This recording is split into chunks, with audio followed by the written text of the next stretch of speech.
Welcome to Section 8 of the OrientDB Getting Started training, working with data using the SQL API. The insert command is the primary method of creating documents in OrientDB. You have numerous options to customize the commands. Alternately, you can also utilize the graph-focused create vertex command to accomplish the same result. Here are some common examples of inserting data into the database. 1 inserts 2 records directly into the V class, including 2 attributes per record, name and type. 2 provides a different syntax with the set operator. Number 3 uses the content operator and a JSON syntax to set property values. 4 inserts the Bobby record and specifies it to be stored in the cluster with ID 9. 5 inserts a record into the diver class and uses a subselect to determine the diver's buddy. 6 inserts a husband record and creates a new diver record as a sub-insert and assigns it to the wife property of the original diver. 7 inserts using a subselect and specifies the client FR cluster. 8 creates a bus vertex without properties and assigns it to the operational cluster. 9 uses the create vertex command to create a record using the JSON syntax. Queries are a fundamental operation for databases. There are more detailed examples of queries in later sections. Here are some examples. 1 selects all the records from the account class. 2 uses a projection to return the name and age property of all records from the account class. 3 selects all records from the person class that have a name starting with LUK. Number 4 is the same result as 3, but with a different syntax using the left function. 5 selects the 3 records indicated in the array syntax. 6 returns all profiles with the name converted to uppercase and the links between address.city.country.name are resolved inline. Number 7 selects all records from the profile class, ordering by the record ID property. Number 8 selects all the profiles that have an address from the city that contains Saint and the country that is either Italy or France. It also uses the let operator to define a variable for a reference to the city property. You can easily modify the existing records in your database with the update command. The first example updates all profiles with the name property equal to null to have a name of Dave. 2 removes the name property from all records of the profile class. 3 adds a value into a collection property addresses in all account records.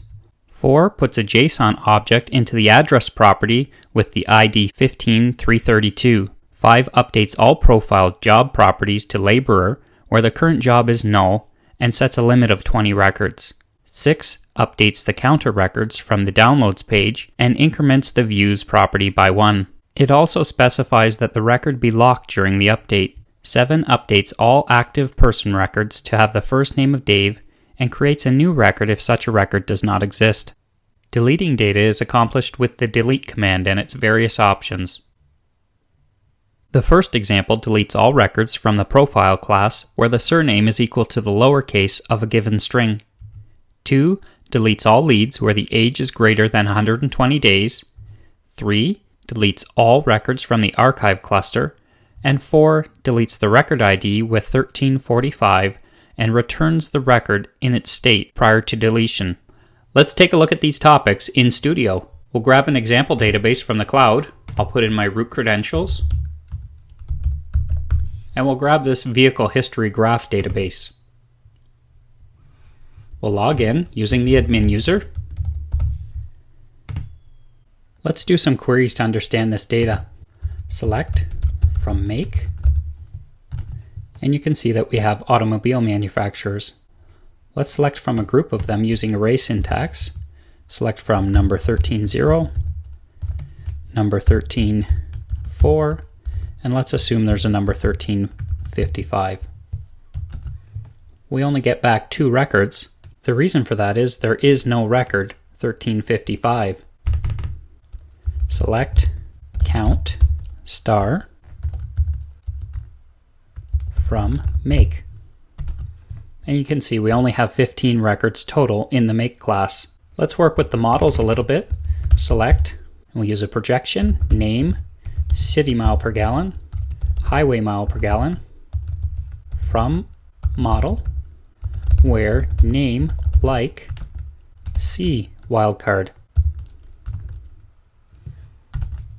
That gives us a selection of models starting with C and outputs only the name, city mile per gallon, and highway mile per gallon. Let's see how many people we have in this database. Select count, star, from person. We have 1,000 records.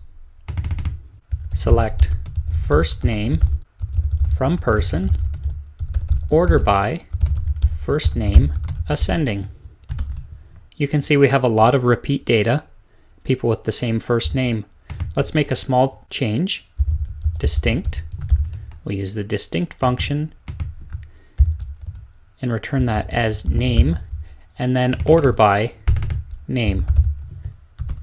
This gives us a list of all the first names that are distinct in the system. Let's work some more with methods. Select name.toUppercase, comma, eval highway mile per gallon minus city mile per gallon as variance from model.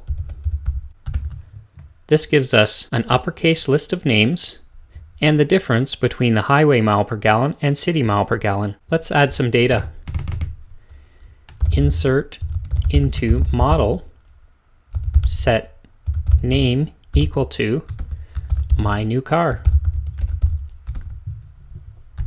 Let's look at a different syntax. Insert into model, name, city mile per gallon, highway mile per gallon, values, and we'll make two cars. Car 1,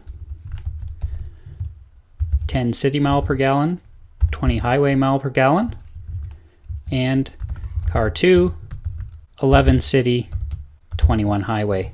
Control Enter to run, and you'll see that we've created two records. The final syntax I'll show you. Insert into person, content, and we'll pass in a JSON object. First name, Bill, last name, Magic, and we'll create some unstructured data. Info, by passing in a JSON object. Hair, black, eyes, blue. We'll run it, and you can see that a new record was created. Let's update some existing data.